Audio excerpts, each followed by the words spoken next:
আসুন বন্ধুরা, ঋতধারা মনোরমা সাধু ইউটিউব চ্যানেলে আজ একটি নতুন গল্প শুনি। আজকের গল্পের নাম প্যাঁচা। লিখেছেন প্রখ্যাত লেখক প্রচেত গুপ্ত।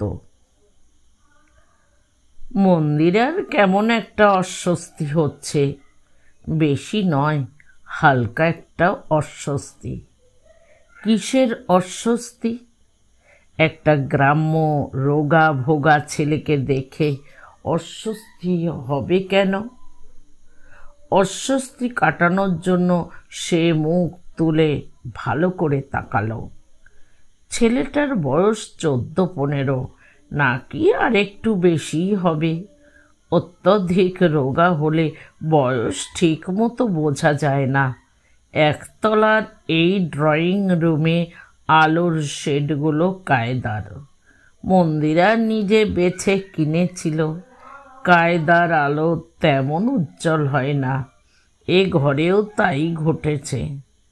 তবে তার মধ্যেই বোঝা যাচ্ছে ছেলেটা পরেছে খয়েরি রঙের ফুল প্যান্ট আর একটা বেখাপ্পা হলুদ রঙের জামা। দুটোই যথেষ্ট সস্তার। জামা সস্তার হলেও হাতায় বোতাম আছে, সেই বোতাম যত্ন করে লাগানো। সঙ্গে একটা পেট মোটা ব্যাগ। ব্যাগ না বলে পুটলি বলাই ভালো, হাতলওয়ালা পুটলি। সেই পুটলি মাটিতে রেখে ঝাঁকড়া চুলের রোগা ছেলে মাথা নামিয়ে জবু থবু হয়ে দাঁড়িয়ে আছে। ছেলেটার কাঁধগুলো কি একটু উঁচু? নাকি দাঁড়ালে উঁচু লাগে?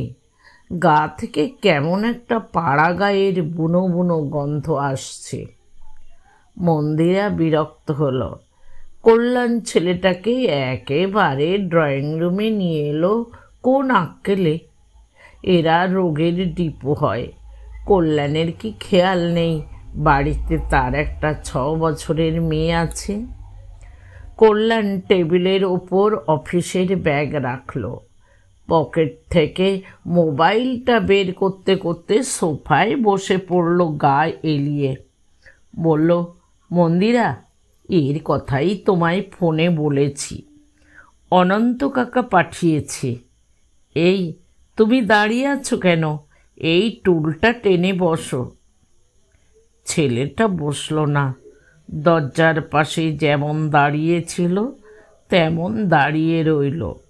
মন্দিরা ছোট করে বলল, ও। কল্যাণ পকেট হাতড়ে একটা ভাঁজ করা কাগজ বের করল। স্ত্রীর দিকে এগিয়ে ধরে বলল, এই দেখো, অনন্ত কাকার চিঠি।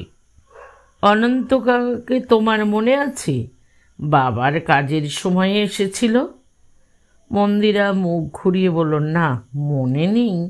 আমি চিঠি দেখে কি করব? মন্দিরা চিঠি দেখার কোনো ইচ্ছে নেই। কি হবে দেখে? শ্বশুরমশাই মারা যাওয়ার আগেই দেশের জমি জমা সব বিক্রি করেছেন। দেশই নেই, সেই দেশের আবার কাকা জ্যাঠা। তাও নিজের হলে একটা কথা ছিল। কবে কোথায় ঘর বাড়ি দেখত, সম্পত্তি পাহারা দিত, তার জন্য পাতানো সম্পর্ক। এই সব আজকাল চলে নাকি? যত সব গেইয়া ব্যাপার। কল্যাণ ঝুঁকে পড়ে বলল, আহা, দেখোই না, দেখলে ব্যাপারটা বুঝতে পারবে। মন্দিরা বুঝতে পারল তার স্বামী কৈফিয়ত দেওয়ার চেষ্টা করছে। বোঝাতে চাইছে খানিকটা বাধ্য হয়েই সে এই ছেলেকে বাড়িতে নিয়ে এসেছে। এটা কোনো কথা হলো? আজকালকার দিনে কেউ জোর করে কারো ঘাড়ে একটা আস্ত মানুষ গছিয়ে দিতে পারে না। কল্যাণের মতো চালাক চতুর মানুষের এরকম একটা ভুল হয় কি করে? সন্ধ্যের মুখে যখন অফিস থেকে ফোন করে বলল, তখনই মন্দিরার একবার মনে হয়েছিল বারণ করি। তারপর ভাবল, থাক, ওর বাবার সেন্টিমেন্ট। তাছাড়া বলছে দিন কয়েকের মামলা, যা ভালো বোঝে করুক। অনিচ্ছা সত্ত্বেও মন্দিরা হাত বাড়িয়ে কল্যাণের হাত থেকে চিঠিটা নিল। এক টুকরো লাইন টানা কাগজে কাপা হাতে খুদে খুদে হরফে লেখা। কাগজটা যথেষ্ট নোংরা, জায়গায় জায়গায় কালি ধেবড়ে আছে, ভাষাতেও গোলমাল। মন্দিরার পড়তে বেশ অসুবিধেই হলো।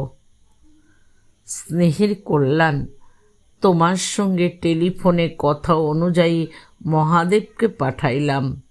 আগেই বিস্তারিত সব বলেছি, আবার জানাই। মহাদেবের পিতা মাতা অল্প বয়সে মারা যাওয়ার কারণে সে তার জ্যাঠার কাছে মানুষ। মহাদেবের জ্যাঠা তোমার পিতার বাল্যবন্ধু ছিলেন।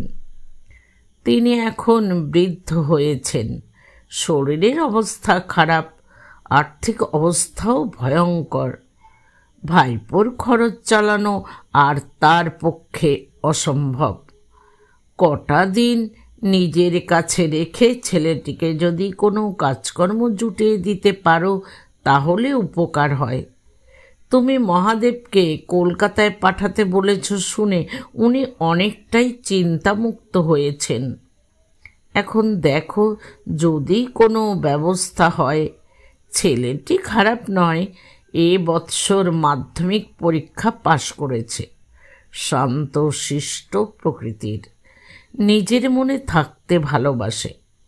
তোমাদের কোনো অসুবিধে হবে না আর কি। ভালো থাকো, ভগবান তোমাদের মঙ্গল করুন। তোমার মা কেমন আছেন? ওনাকে আমার প্রণাম জানিও। বৌমাকে আমার আশীর্বাদ দিবে। তোমাদের দেখিতে খুব ইচ্ছা হয়। ইতি অনন্ত কাকা। চিঠি ভাঁজ করতে করতে মন্দিরা প্রথমে ঠোঁট বেঁকালো, তারপর চোখ তুলে বলল, ও তাই বলো, তুমি আসতে বলেছিলে, কই এই কথাটা তো আমাকে বলনি। কল্যাণ পকেট থেকে সিগারেটের প্যাকেট বের করলো, আমতা আমতা করে বলল, না মানে ক্যাজুয়ালি বলেছিলাম। অনেক সময় হয় না, কেউ কোনো রিকোয়েস্ট করলো আর আমরা দুম করে বলে ফেললাম। ঠিক আছে, পাঠিয়ে দেবেন, দেখব, সেই রকম আর কি। ফোন করলো, ব্যস্ততার মধ্যে বলে দিলাম। অনন্ত কাকা যে সত্যি সত্যি পাঠিয়ে দেবে বুঝতে পারিনি। যাক, যা হওয়ার হয়ে গেছে, কটা দিন দেখি কি করা যায়। কল্যাণ এক মুহূর্ত থামল, সিগারেট ঠোঁটে নিয়ে পাশে দাঁড়িয়ে থাকা কিশোরের দিকে একবার আর চোখে তাকালো, তারপর গলা নামিয়ে বলল, একটা সময় অনন্ত কাকা অনেক করে দিয়েছে, অত জমি জমা বাবারা তো যেতে পারত না। অনন্ত কাকা না দেখলে হয়তো বিহাতি হয়ে যেত। সেই জমি টমি বেচেই তো বাবা এত বড় বাড়িটা করে গেছেন। তাছাড়া মন্দিরা, সামনের সপ্তাহে আমি ট্যুরে যাচ্ছি, বড় অ্যাসাইনমেন্ট, একসঙ্গে 3টে কোম্পানির কাজকর্ম ইন্সপেকশন করে ফিরব। প্লিজ এই কটা দিন একটু ম্যানেজ করে নাও, ফিরে এসে ঠিক একটা ব্যবস্থা করে ফেলব। ট্যুরের কথা বলার সময় কল্যাণের চোখ চকচক করে। মন্দিরাও খুশি হলো। কল্যাণের চোখ মুখ দেখে মনে হচ্ছে ছুটকো ছাটকা নয়, এবার বড় দাওয়ের ব্যাপার আছে। হলেই ভালো, সবাই করে নিচ্ছে, তার স্বামীটি বাদ যাবে কেন?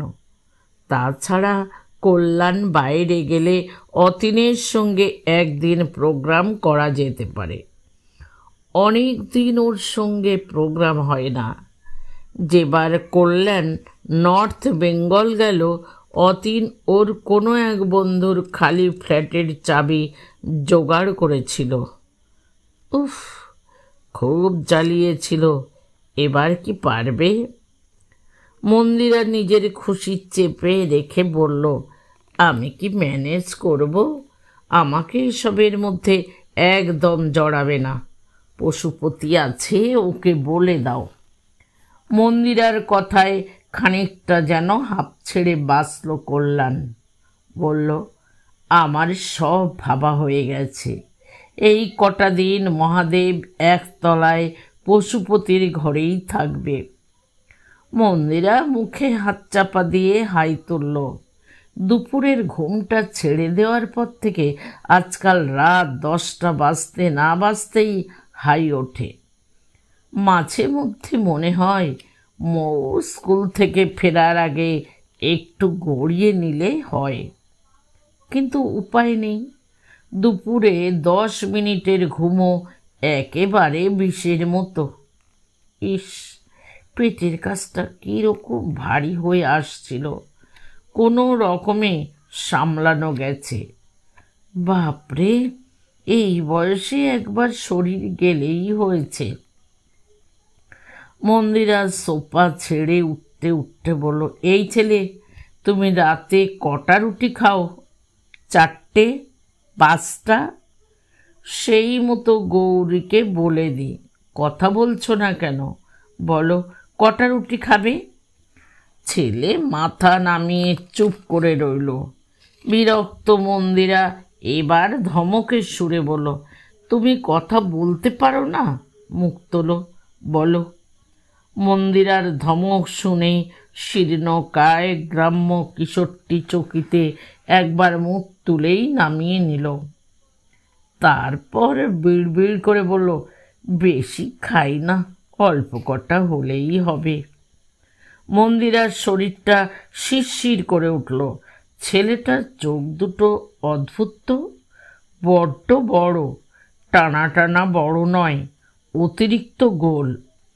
একটুখানির জন্য মুখ তুলল, তাতেই মনে হলো মুখের অনেকটা জুড়ে কেবল চোখ। মণি দুটো কেমন যেন ফ্যাকাশে। মনে হলো সে দুটো যেন চোখের মাঝখানে চেপে বসে আছে, নড়াচড়া নেই। সেই স্থির মণি দিয়ে ছেলেটা এক মুহূর্তের জন্য তাকে দেখল। মন্দিরা গায়ের হাউস কোটটা ভালো করে টেনে নিল। কল্যাণ বুঝতে পারে মন্দিরার অসুবিধে হচ্ছে।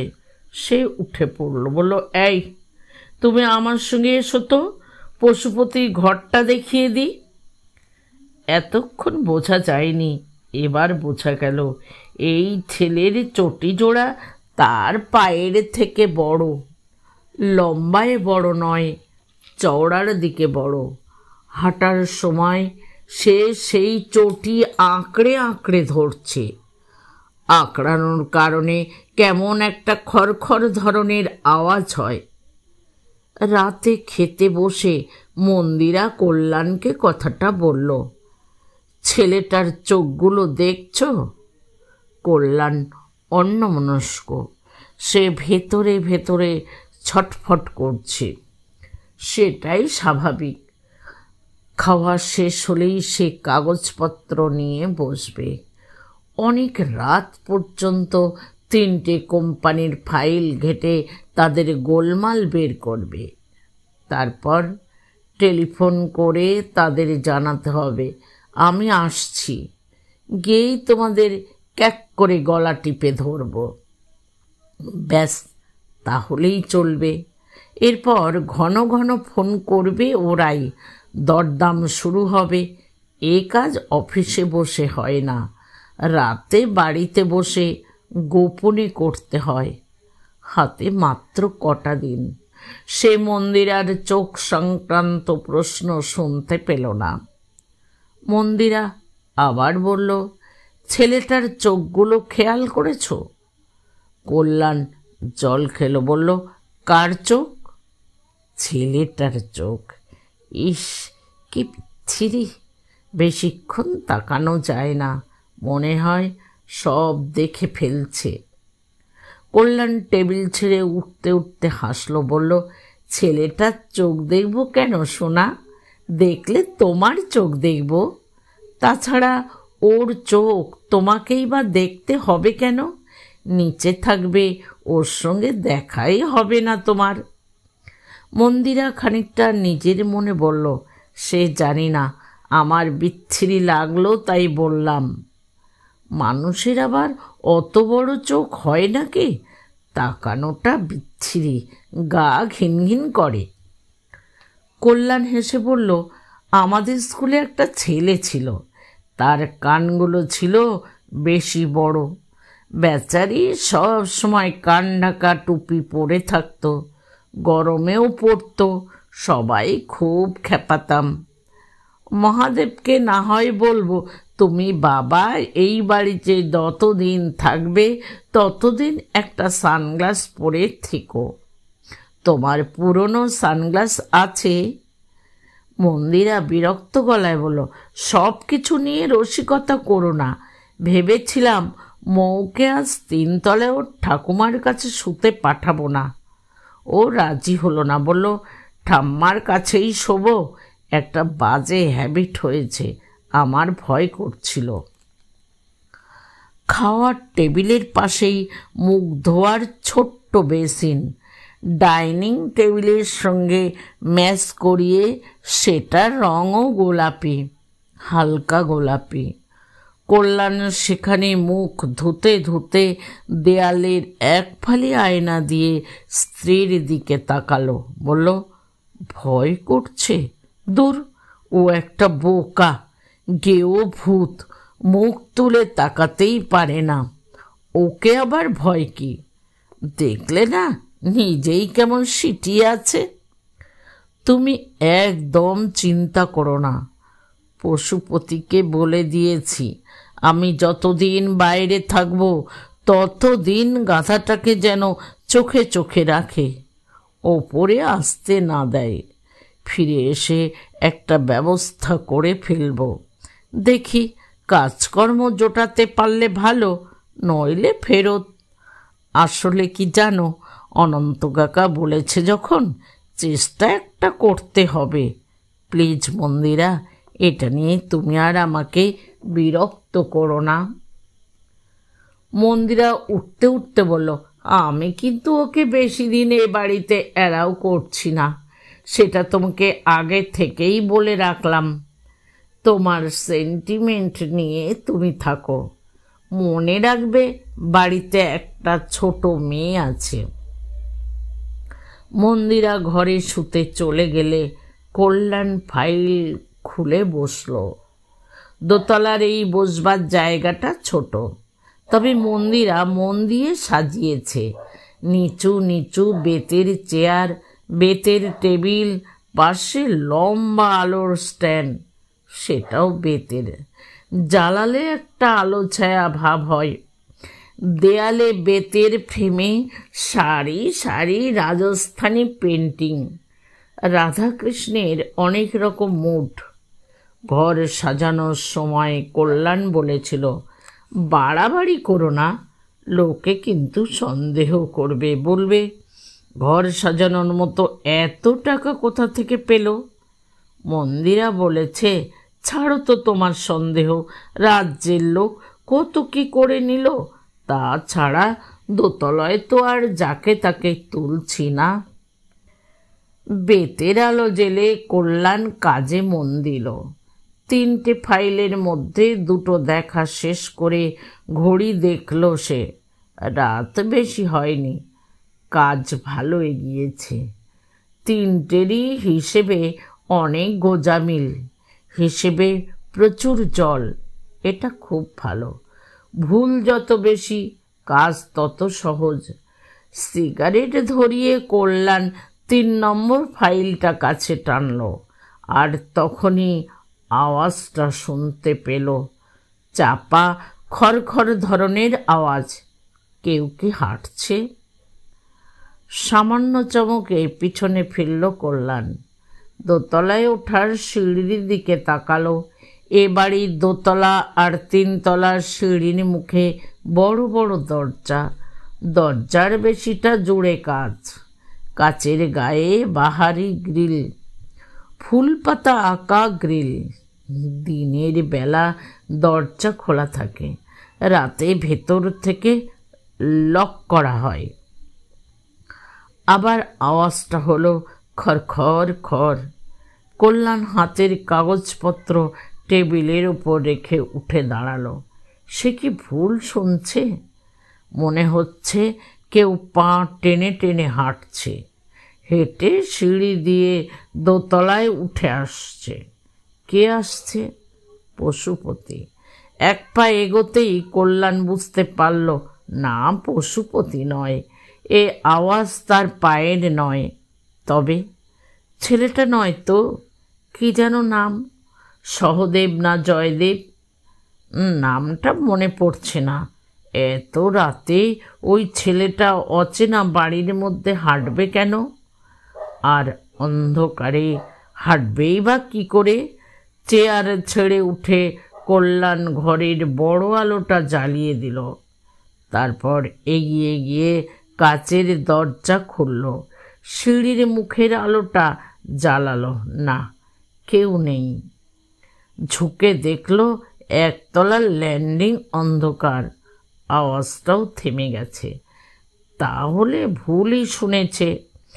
দরজা আটকে ফিরে আসতে আসতে নিজের মনেই সামান্য হাসল কল্যাণ। আজ সারাটা দিনে অনেক পরিশ্রম গেছে। বেশি পরিশ্রমের পর মানুষ অনেক সময় ভুল শোনে। তার উপর মন্দিরাটা মাথার মধ্যে হাবিজাবি জিনিস ঢুকিয়ে দিয়েছে। না, আজ আর কাজ হবে না। কল্যাণ কাগজপত্র গুছিয়ে নিল। বৌদি, একটা কথা বলবো?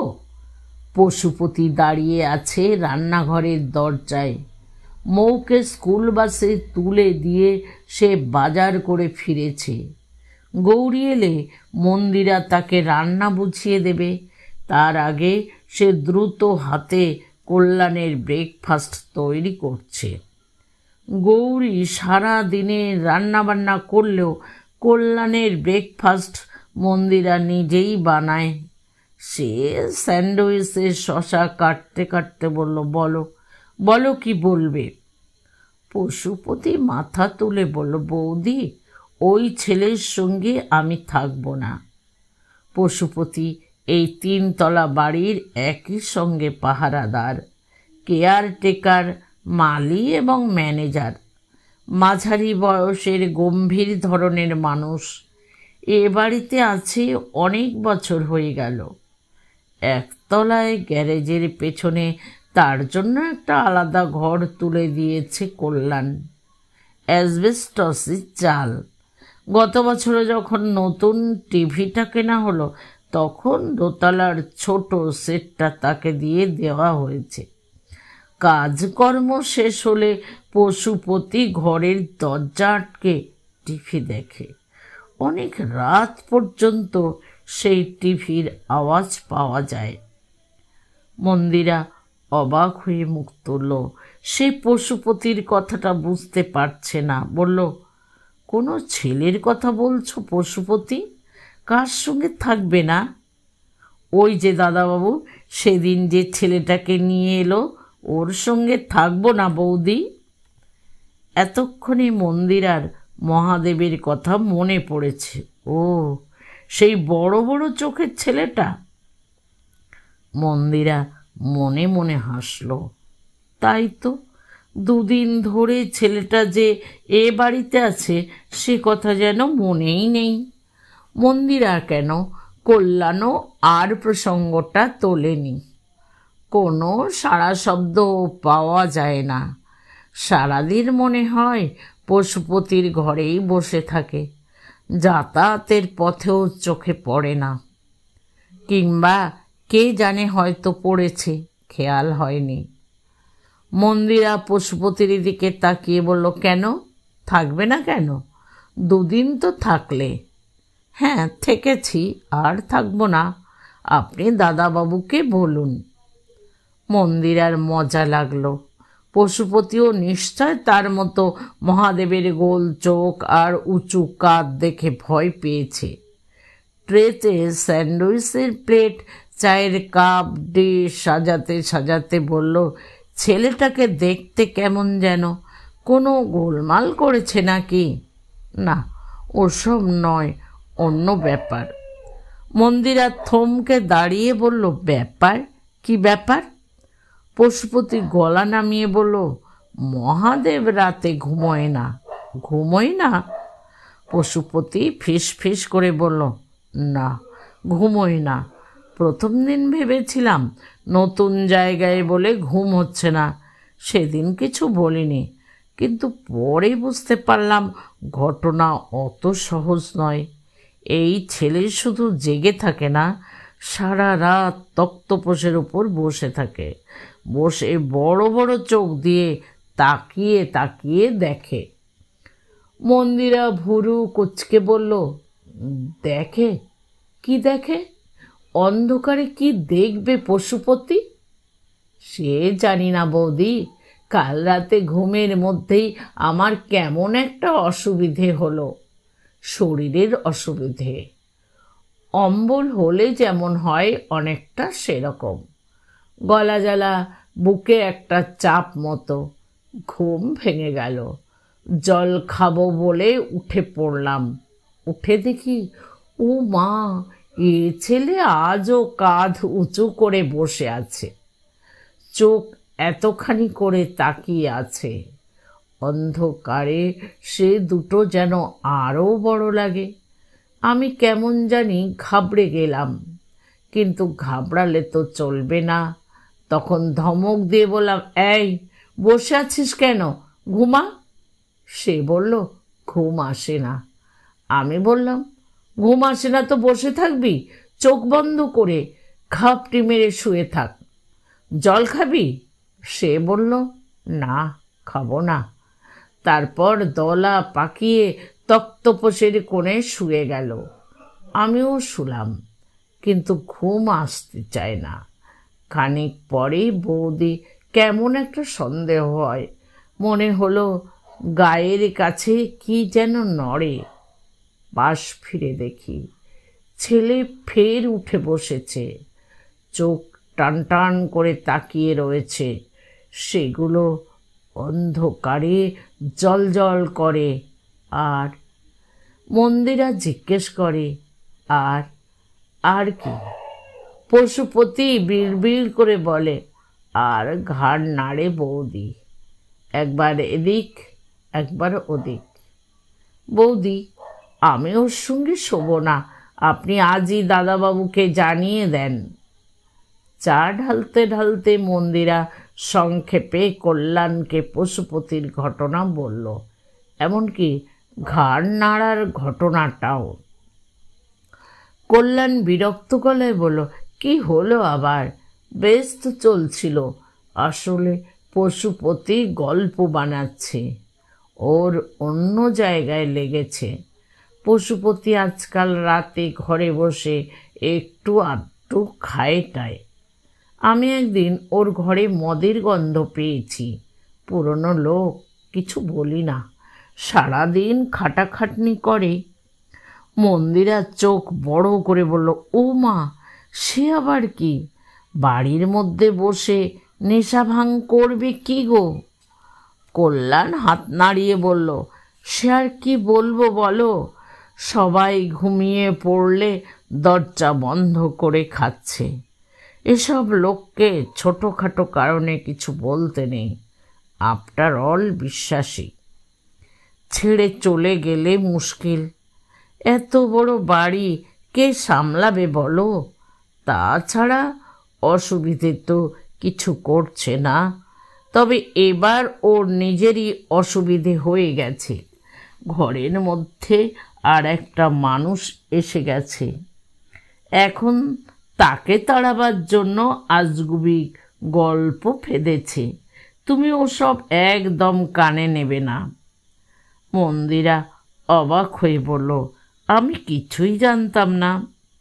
কল্যাণ চায়ের কাপে লম্বা চুমুক দিল, বলল, ফালতু জিনিস তুমি জেনে কি করবে? আর তাছাড়া তোমাকে বললাম না, কটা দিন একদম বিরক্ত করো না, এবারের মাছগুলো বড়, আমিও জমিয়ে ছিপ ফেলেছি। কথা শেষ করে কল্যাণ চওড়া করে হাসল। মন্দিরা খানিকটা নিশ্চিন্ত হলো, বলল, তোমার মায়ের চোখের ছানিটা এবার সমস্যা করছে, সকালে বলছিলেন। কল্যাণ মুখ তুলে বলল, শুয়ে আছে নাকি? না, শুয়ে নেই, ঠাকুর ঘরে আছেন। বাইরে যাওয়ার আগে একবার ডাক্তার নন্দীকে দেখিয়ে দিও। এখন হবে না, ফিরে এসে অপারেশনের ব্যবস্থা করব। তুমি বরং আজ থেকে মৌকে নিচে এনে শুইও। মন্দিরা বলল, নাতনি তো ঠাকুমা ছাড়া রাতে ঘুমোতেই চায় না। অসুবিধে নেই, গৌরীকে রাতে কটা দিন এসে থাকতে বলেছি, ও রাজি হয়েছে। কিছু হলে ডাকবে। তবে তুমিও বড্ড বাড়াবাড়ি করছো, যেভাবে রাত জেগে কাজ শুরু করেছো। কল্যাণ হেসে বলল, ডার্লিং, কিছু কাজ রাতেই করতে হয়, অন্ধকারে, যখন কেউ দেখতে পাবে না সেই সময়। আমি বরং চট করে একবার ওপর থেকে মাকে দেখে আসি। কল্যাণ ওপরে যেতেই মন্দিরা উঠতে উঠতে দ্রুত হাতে মোবাইলের নম্বর টিপল। অতীন কি কোনো ব্যবস্থা করতে পেরেছে? না পারলে বলছে এখানেই আসবে। কল্যাণ যেদিন রওনা দেবে সেদিন সন্ধেতেই আসতে চায়। সেটা কি ঠিক হবে? বাড়িতে এত লোক থাকবে? মন্দিরা অতীনকে ধরতে পারল না, তার নম্বর ব্যস্ত। খানিক পরে কল্যাণ যখন 3 তলা থেকে নেমে এলো তখন তার মুখ গম্ভীর। মন্দিরা বলল, কি হলো? মায়ের সমস্যা বেড়েছে নাকি? না, বাড়েনি। বুঝলে মন্দিরা, ভাবছি 1 তলার সিঁড়ির মুখে একটা ক্লাব সেবেল বসিয়ে দেব। মন্দিরা অবাক হয়ে বলল, কেন? কল্যাণ বলল, না কিছু নয়, দুমদাম কেউ ওপরে উঠে আসতে না পারে, একটা প্রিকশন বলতে পারো। আজকাল যা সব হচ্ছে, পশুপতি বাইরে গেলে তো নিচটা ফাঁকাই পড়ে থাকে। মন্দিরা বিরক্ত মুখে বলল, তোমাকে তো আগেই বলেছিলাম ভালো, তাও আজ হঠাৎ মনে হলো। কল্যাণ চুপ করে থাকে, কেননা জিনিসটা তার হঠাৎ মনে হয়নি। খানিক আগেই তার 72 বছরের বৃদ্ধা মা তাকে জানিয়েছেন কদিন ধরে রাতে তিনি নাকি কেমন একটা আওয়াজ শুনছেন। অদ্ভুত আওয়াজ, মনে হয়েছে বাগানে কে যেন হাত পায়ে নখ দিয়ে গাছ আঁচড়ায়। আওয়াজ হয় খরখর। অন্ধকারে কি করছো মৌ? খেলা করছি মা। কি বোকার মতো কথা বলছো? তুমি উপরে ঠাকুমার কাছে যাও, নয়তো ড্রয়িং রুমে গিয়ে খেলো। অন্ধকারে কখনো খেলা করা যায়? কেন যাবে না? মন্দিরা বিরক্ত হলো। কী সব শিখছে মেয়েটা? ধমকের ভঙ্গিতে বলল, আবার বোকার মতো কথা? অন্ধকারে কি কিছু দেখা যায়? কেউ দেখতে পায়? কেন পারবে না? মহাদেবদা তো পায়। মন্দিরা অবাক হয়ে বলল, কে পায়? মৌ শান্ত ভঙ্গিতে বলল, মহাদেবদা পায়, অন্ধকারে দেখতে পায়, আমাকে বলেছে। মৌ, তুমিও চেষ্টা করো, চেষ্টা করলে তুমিও দেখতে পাবে। আমি তোমাকে শিখিয়ে দেব। একবার শিখে গেলে দেখবে আর অসুবিধে হচ্ছে না। অন্ধকারের সব দেখতে পাচ্ছ, তাই আমি চেষ্টা করছি মা। বিকেল থেকে আজ মন্দিরার কপালের মাঝখানটা টিপ টিপ করছিল। এটা পুরনো অসুখ। অন্ধকারে কিছুক্ষণ শুয়ে থাকলে এই ব্যথা সেরে যায়। সেই কারণেই খানিক আগে মন্দিরা ঘর অন্ধকার করে শুয়ে আছে। শুধু কপালে ব্যথা নয়, এই মুহূর্তে মন্দিরার মেজাজও ভালো নেই। আজ সে সারাদিন অনেক কাজ নিয়ে বেরিয়েছিল, একটা কাজও ঠিক মতো হলো না। দুপুরে গিয়েছিল বালিগঞ্জে বাবার ওখানে, অঞ্জুও এসেছিল। বাবা চেয়েছিল বারাসাতের জমিটা নিয়ে একটা কিছু ফাইনাল হয়ে যাক, সেই কারণেই যাওয়া। কল্যাণের ইচ্ছে জমিটা অঞ্জু তার দিদিকে ছেড়ে দিক। কল্যাণ ওখানে ফ্ল্যাটের ব্যবসা করবে। ব্যবসা নিজে করতে পারবে না, সামনে অন্য লোক থাকবে, যাকে বলে ফ্রন্টম্যান। মন্দিরা আজ বাবার সামনে এই কথাটাই পেড়েছিল। অঞ্জু চেঁচামেচি শুরু করলো, বলল, এটা কেমন কথা দিদি? জামাইবাবু আমার অংশটুকু সস্তায় কিনে নিয়ে এক গাদা লাভ করবে। আমার বর কি অপরাধ করলো? ইচ্ছে করলে সেও তো ফ্ল্যাটের ব্যবসা করতে পারে, পারে না? জমি তো আমাদের দুজনেরই। তুই কি তোর বোনকেও ঠকাতে চাস? সেই ঝগড়া গড়ালো অনেকক্ষণ। সেখান থেকে মন্দিরা গেল গড়িয়াহাট। মৌয়ের একটা ফ্রক পাল্টানো ছিল, সেখানে আবার এক চোট ঝগড়া। অত বড় দোকান, অথচ কি খারাপ ব্যবহারই না করলো। এর মাঝখানে আবার অতীন মোবাইলে ধরে জানালো এবার কারো ফ্ল্যাট ট্যাট পাওয়া যায়নি, সুতরাং কল্যাণ চলে গেলে সে এ বাড়িতেই আসবে। এটাও একটা টেনশনের ব্যাপার। অতীন যতই বলুক, রিস্ক একটা থেকেই যায়। মেয়েটার জন্য খচখচ করছে, এদিকে আবার অতীনকে না বলতেও ইচ্ছে করছে না। অতীনের জন্য এখনো মাঝে মধ্যে বোঝা যায় শরীরটা ঠিক আছে, সুন্দর আছে। মৌ হাসি হাসি গলায় বলল, মা, দুদিন ধরে চেষ্টা করছি। মহাদেবদা বলেছে আরও কয়েকটা দিন চেষ্টা করলেই হবে। মেয়ের কথা শুনে মন্দিরা উঠে বসল। দরজার ফাঁক দিয়ে বাইরের আলো এসে মৌয়ের মুখে পড়েছে। হালকা নীল আলোয় 6 বছরের মেয়েটাকে ভারী সুন্দর লাগছে। এই মেয়েকে তার বাবার মতো দেখতে হয়েছে। মেয়ের সেই মুখের দিকে তাকিয়ে থমথমে গলায় মন্দিরা বলল, কি বললে মৌ? কি হবে? ও মা, শুনলে না? ওই যে বললাম, মহাদেবদার মতো অন্ধকারে দেখতে পারবো। মন্দিরা কড়া গলায় বলল, কি যাতা বলছো মৌ? কে তোমায় বলল মহাদেবদা অন্ধকারে দেখতে পায়? মৌ অভিমানে ঠোঁট উল্টে বলল, কে আবার বলবে? ওই তো একদিন অন্ধকারে বাগান থেকে আমার বল কুড়িয়ে এনে ওপরে দিয়ে গেল। বিশ্বাস না হলে গৌরী মাসিকে জিজ্ঞেস করো। গৌরী মাসি ঘর থেকে বেরিয়ে এসে ধমক দিয়ে বলল, এই ছেলে, তুই ওপরে এসেছিস কেন? যা নিচে যা, খবরদার ওপরে আসবি না। মৌ ঝুঁকে পড়ে তার মায়ের গায়ে হাত দিল, বলল, জানো তো মা, মহাদেবদা খুব মজার। এই বড় বড় চোখ, আর খালি ঘাড় ঘোরায় এপাশে ওপাশে, এপাশে ওপাশে।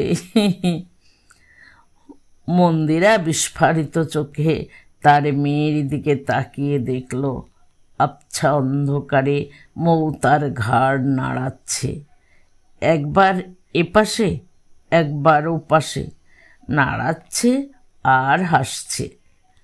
মন্দিরা বিড়বিড় করে বলল, stop it Mou, stop it. তারপর বালিশের তলা থেকে হাতড়ে মোবাইলটা টেনে কল্যাণের নম্বর টিপল। কল্যাণ সোফায় হেলান দিয়ে শান্ত গলায় বলল, নাও বসো, ওই চেয়ারটায় বসো। তুমি বিকেলে কিছু খেয়েছো মহাদেব?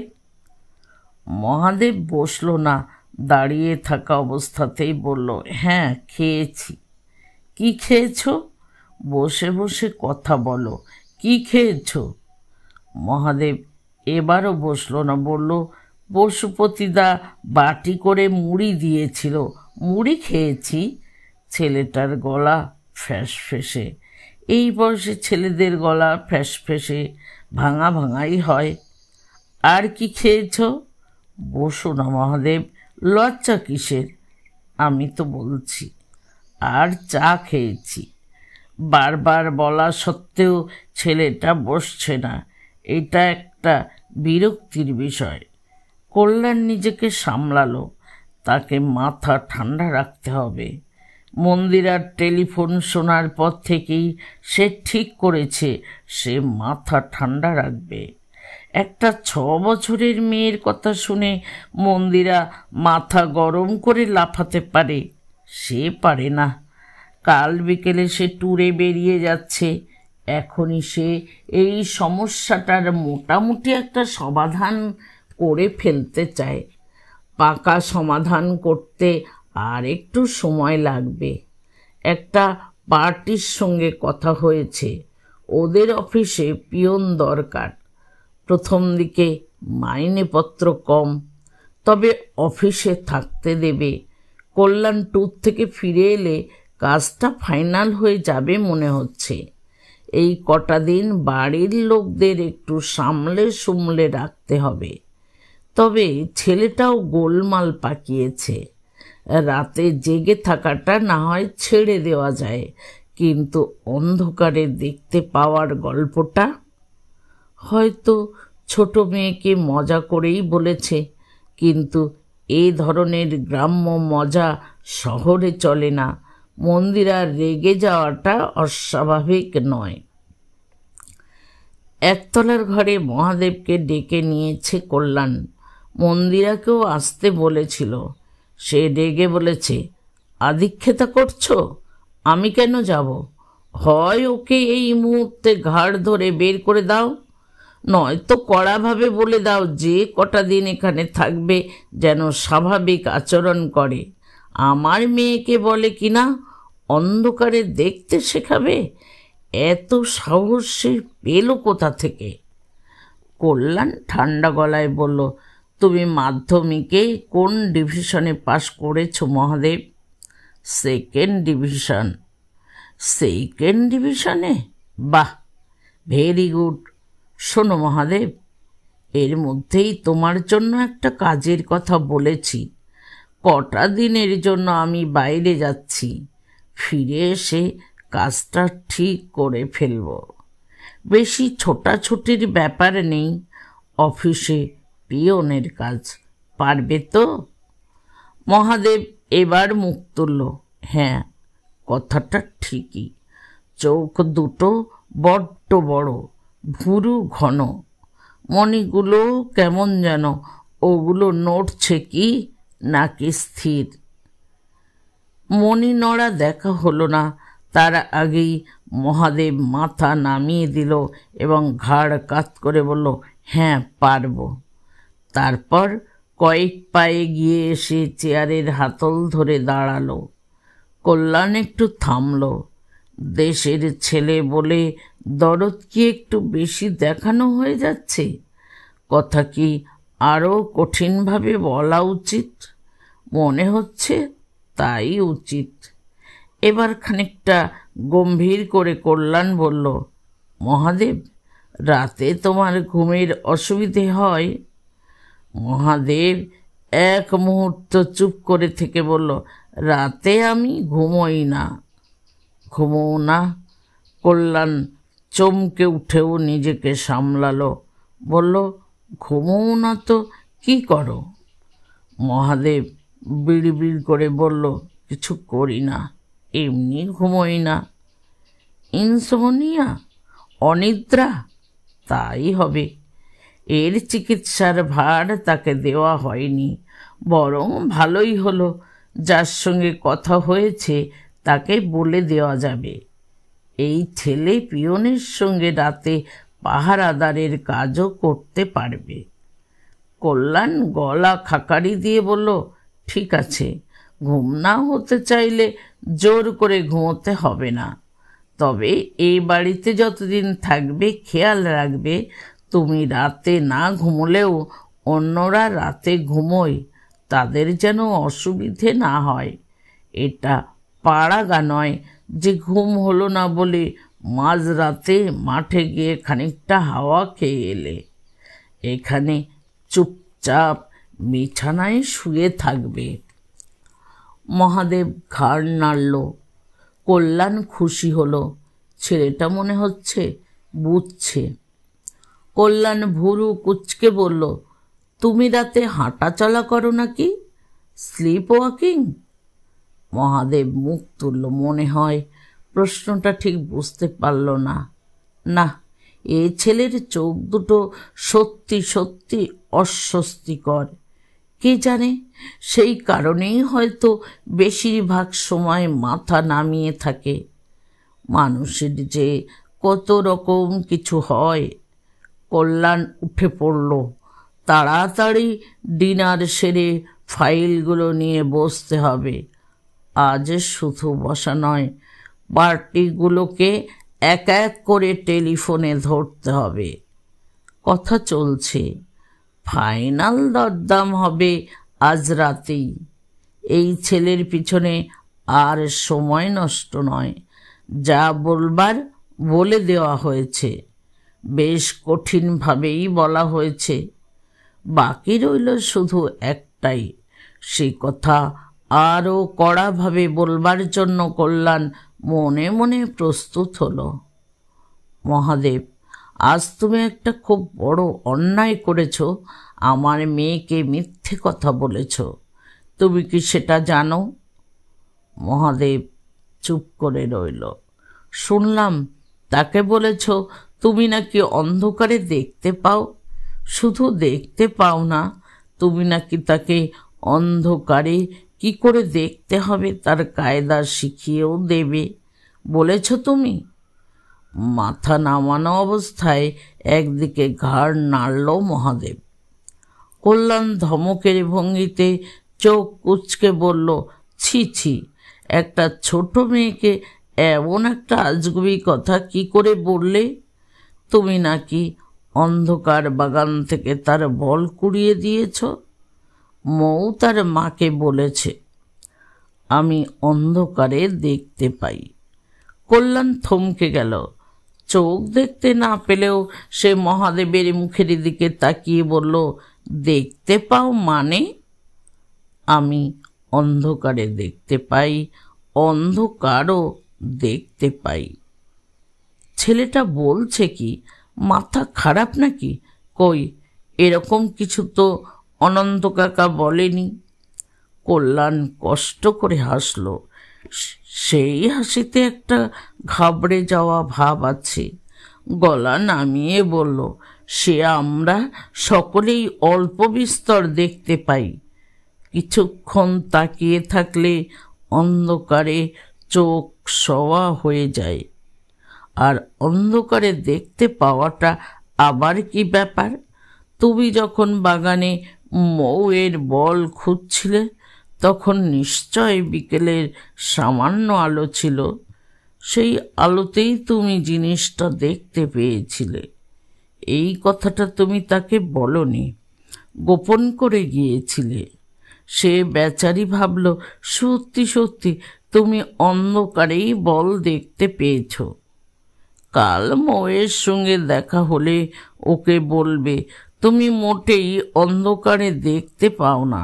সেও যেন এই খেলাটা আর না খেলে, কেমন? সামনের মানুষ একটু যেন নড়ল না, বিড়বিড় করে আবার বলল, আমি অন্ধকারে দেখতে পাই। এবার কল্যাণের রাগ হচ্ছে। আচ্ছা, ঠ্যাটা ছেলে তো। সে খুব জোরে একটা ধমক দিতে গিয়ে নিজেকে সামলালো। বলল, আবার একই কথা বলছো? তুমি না লেখাপড়া শিখেছ? লেখাপড়া শিখে এমন বোকার মতো কথা কেউ বলে? না, তোমাকে দেখছি কাজকর্ম দেওয়া মুশকিল আছে। ভাববে একটা পাগলকে পাঠিয়েছি। এসব আর যেন না শুনি, বুঝতে পারলে? যাও এখন। মহাদেব মাথা নাড়ল, ধীর পায়ে এগিয়ে গেল দরজার দিকে। সেদিকে তাকিয়ে কল্যাণের মনে হলো ছেলেটাকে এত সহজে ছেড়ে দেওয়া ঠিক হচ্ছে না, একে আরও একটু শিক্ষা দেওয়া উচিত। সেই গলা তুলে বলল, এই দাঁড়াও তো, দেখি তুমি কেমন অন্ধকারে দেখতে পাও। তুমি নিজেই জেনে যাও, তুমি যেটা বলছো সেটা একটা আজগুবি মিথ্যে কথা। মহাদেব দাঁড়িয়ে পড়ে। ক্রুদ্ধ কল্যাণ এগিয়ে গিয়ে দ্রুত হাতে ঘরের জানলা দরজাগুলো বন্ধ করে, দেয়ালের কাছে গিয়ে একের পর এক সুইচ টিপে ঘরের সব আলোগুলো নিভিয়ে দেয় কয়েক মিনিটের মধ্যে। ঘর অন্ধকার।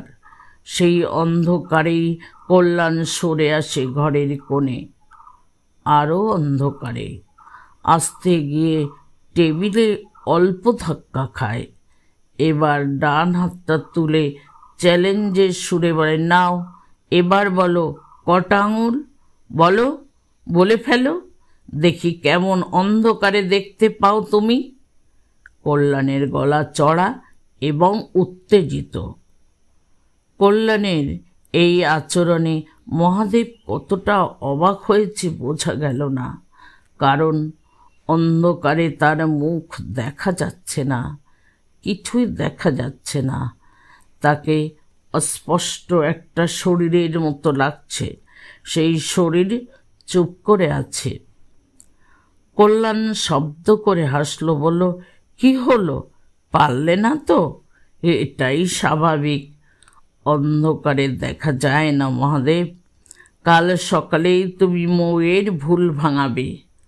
আচ্ছা নাও, আর একটা চান্স দিচ্ছি, নাও এবার বলো, বলো কটা আঙুল। মজার খেলার মতো করে কল্যাণ এবার তার 3টে আঙুল মেলে ধরল অন্ধকারে। নিমেষে সামনের থেকে ফ্যাস ফেসে গলায় উত্তর এলো, 3 কল্যাণ অবাক হলো। ঘর এতই অন্ধকার যে সে নিজেই নিজের হাত ভালো করে দেখতে পাচ্ছে না। ছেলেটা নিশ্চয় আন্দাজে মিলিয়ে দিল। আর একটু পিছনে সরে গেল কল্যাণ। দেয়ালে প্রায় পিঠ ঠেকে গেছে তার। বলল, এবার বলো। 2। কল্যাণ চমকে উঠল। আশ্চর্য, ছেলেটা বলছে কি করে? সত্যি সত্যি দেখতে পাচ্ছে নাকি? কল্যাণ 4টে আঙুল তুলল। 4। কল্যাণের শিরোদাঁড়া দিয়ে একটা স্রোত বয়ে যাচ্ছে। মনে জোর এনে সে আবার একটা আঙুল তুলল। তার আঙুল কি কাঁপছে? হ্যাঁ, কাঁপছে। খানিক দূরে দাঁড়িয়ে থাকা অন্ধকার মাখা কিশোর চাপা গলায় বলল, একটা আঙুল। কাপা হাতে কল্যাণ দেয়ালে আলোর সুইচ খুঁজছে, পাচ্ছে না। কল্যাণ আলো জ্বালাতে পারছে না। মন্দিরা মৌয়ের গায়ে চাদরটা টেনে দিতে দিতে শুকনো গলায় বলল, তুমি সিঁড়ির দরজা ভালো করে আটকে দিয়েছ তো? তার চোখে আতঙ্ক। শুধু আটকে দিয়ে আসিনি, মৌকে নিচে নিয়ে আসার সময়ই কল্যাণ সেই দরজায় চাবি লাগিয়ে দিয়ে এসেছে। সেই চাবি এখন তার পাঞ্জাবির পকেটে। মৌ তার ঠাকুমার পাশে শুয়ে ঘুমিয়ে পড়েছিল। কোলে করে দোতলায় নামাতে হয়েছে। সেই অবস্থায় ঘ্যান ঘ্যান করছিল, ঠাম্মার কাছে শোবো, ঠাম্মার কাছে শোবো। কেন আমায় নিয়ে যাচ্ছ? মন্দিরাকে ঘটনাটা জানানোর পর কল্যাণ শান্তভাবে ডাক্তার নন্দীকে টেলিফোন করে। মায়ের ছানি নিয়ে কথা শেষ হলে বলে, আচ্ছা ডাক্তারবাবু, অন্ধকারে দেখা যায়? ডাক্তার নন্দী হেসে বললেন, হঠাৎ এ প্রশ্ন? আপনার মা কি এই বয়সে অন্ধকারেও দেখতে চাইছেন নাকি? হা হা। কল্যাণ গলা যতটা সম্ভব হালকা করে বলল, না, আমার মেয়ে কোথা থেকে সব শিখে এসেছে। বলছে প্র্যাকটিস করলে নাকি অন্ধকারেও দেখা যায়। কি বলি বলুন তো। উফ, আজকালকার বাচ্চারা যে কত রকম প্রশ্ন করে। আমার এক পেশেন্ট সেদিন বলছিল তার ছেলে নাকি বায়না ধরেছে পা লম্বা করবে, স্কুলের হাই জাম্পে ফার্স্ট হতে হবে। হা হা, আপনার মেয়ে কতটা অন্ধকারের কথা বলছে? মানে মানে অন্ধকারের পরিমাণ কত? অল্প অন্ধকার হলে দেখা যায় বই কি? আলোর কোনো সোর্স আছে? না, বেশ অন্ধকার, একদম অন্ধকার। মেয়েকে বলবেন কোনো চান্স নেই, অন্তত মানুষ পারবে না। নিশাচর জন্তু জানোয়ারদের চোখের সেল খুব সেন্সিটিভ হয়, স্পর্শকাতর। তারা চোখের মণি বড় বড় টড় করে খুব অল্প আলোতেও অনেকটা দেখতে পারে। ওদের আলাদা মেকানিজম আছে, মানুষ পারবে কি করে? তবে এক ধরনের নাইট বাইনোকুলার আছে। আপনি একটা কাজ করুন কল্যাণবাবু, একদিন ছুটির দিন দেখে মেয়েকে নিয়ে চলে আসুন, গল্প করে বুঝিয়ে দেব। এরপরই কল্যাণ পশুপতিকে ডেকে বলে, কাল খুব সকালে তোমাকে একটা কাজ করতে হবে পশুপতি। পারলে মহাদেবকে নিয়ে সোজা শ্যামবাজারে চলে যাবে। দেখবে সেখান থেকে বাদুড়িয়া যাওয়ার বাস ছাড়ে। ছেলেটাকে টিকিট কেটে বাসে উঠিয়ে দেবে। আমি ওকে বলেছি তুমি এখন ফিরে যাও, আমি ট্যুর থেকে ফিরে এসে আবার না হয় ডেকে নেব। মনে হলো দেশে যাওয়ার কথায় ও খুশি হয়েছে। যাক, পশুপতি, এই নাও টাকা রাখো, সকালে ফাঁকা রাস্তা, ট্যাক্সিতে তাড়াতাড়ি পৌঁছে যাবে। মহাদেবকে ফেরত পাঠিয়ে দেওয়া হচ্ছে শুনে পশুপতি খুবই আনন্দিত। সে অনেকটা মাথা হেলিয়ে বলল, সে আপনাকে কোনো চিন্তা করতে হবে না দাদাবাবু, আপনাদের ঘুম ভাঙার আগেই আমি ওই ছেলেকে রওনা করিয়ে দিয়ে আসব। তারপর গলা নামিয়ে বলল, কিছু হয়েছে নাকি দাদাবাবু? চুরি টুরি করেছে? আমি বৌদিকে বলেছিলাম ছেলে সুবিধের নয়, রাত জাগে। কল্যাণ অন্যমনস্ক হয়ে বলছে, না, কিছু হয়নি, তুমি এখন যাও। মন্দিরা মেয়ের গায়ে একটা হাত রেখে বলল, আজ কিন্তু ঘরে আলো জ্বালিয়ে ঘুমোবো। একটু আগে কল্যাণ ভেবেছিল বেডরুমে বসেই ফাইলগুলো নিয়ে কাজ করবে। এখন মনে হচ্ছে থাক, দরকার নেই, কাল ছেলেটা চলে যাক, তারপর সকালে দেখা যাবে। মন্দিরা গলা নামিয়ে বলল, হ্যাঁ গো, সত্যি সত্যি ছেলেটা অন্ধকারে দেখতে পায়? কল্যাণ হাসার চেষ্টা করল, পরিস্থিতি হালকা করার ঢঙে বলল, দূর, তা কখনো হয়? নিশ্চয় কোনো ভেলকি টেলকি দেখে আমাকে ঘাবড়ে দিয়েছে। পাড়া গায়ের মানুষ নানা রকম বুজরুকি পারে। যাই হোক, পশুপতি কাল সকালেই ওকে বাসে তুলে দিয়ে আসবে। আমি অনন্ত কাকাকে চিঠি লিখে দেব, মাপ করবেন, আমার মেয়েকে অঙ্ক ইংরেজি শেখানোর জন্য গৃহশিক্ষক রাখতে পারি, কিন্তু অন্ধকারে দেখা শেখানোর জন্য কোনো গৃহশিক্ষককে রাখতে পারছি না। শুধু অন্ধকারে দেখতে পায় না, বেটা বলছে সে নাকি অন্ধকারও দেখতে পায়, একদম পাগল। কল্যাণ গলা খুলে হাসল, কিন্তু সে হাসিতে যেন জোর নেই। মন্দিরা মনে মনে শিউরে উঠল, ভাগ্যিস কল্যাণ আজ ছেলেটার সঙ্গে কথা বলেছে, নইলে কি হতো, কিছু না জেনে ও তো বাইরে চলে যেত।